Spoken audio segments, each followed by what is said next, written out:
د بلخ ولایت د نهرشاهي ولسوالۍ په شهرک افغانیه کلي کې یو جامع جومات جوړ او ګټې اخیستنې ته وسپارل شو. په دې اړوند جوړو شوو مراسمو کې د بلخ والي وویل چې اسلامي امارت د عبادت ځایونو جوړولو ته ځانګړې پاملرنه کوي او په تیرو کلونو کې په هیواد کې ګڼ شمېر جوماتونه او مدرسې جوړې شوي دي. نوموړي زیاته کړه چې اوس مهال په هیواد کې امنیت تامین شوی او د افغانانو ترمنځ د ورورولۍ او یووالي فضا رامنځته شوې. نوموړي همدارنګه د شهرک افغانیه د خلکو سرښندنو او قربانیو ته په اشارې ژمنه وکړه چې په دې سیمه کې به نورې پراختیا پروژې هم پیل شي.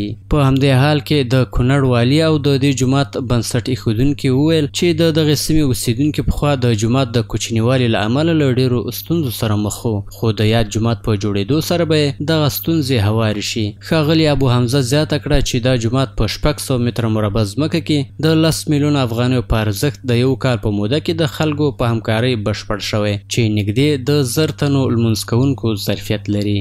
نن الحمدلله دلته اوس مسجد هغه جوړ شو، دا سرته ورسوو.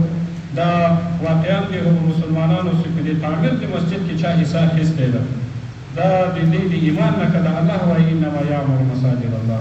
لکه هغه حدیث د رسول الله صلی الله علیه وسلم د پیغمبر اسلام وایي که څوک بنا کې جوړ کړي یو مسجد په هغه اندازه لکه مخکې شیخ صاحب درته هم په حدیث شریف وویل چې د چوغکې او د مرغۍ د کوټې په اندازه دا مبالغه په چینتوب کې کړې ده. نو یعنې دا معنه چې یوه خټ که څوک کښېني په مسجد کې په اخلاص رایوځي، الله پاک به دلته یو قصر او یو کوټه په جنت کې وکړي. یاده دې وي چې دغه جومات د کونړ والي او د اسلامي امارت د مخکښ شخصیت مولوي قدرت الله ابو حمزه د نه ستړي کېدونکو هڅو په پایله کې جوړ شوی دی.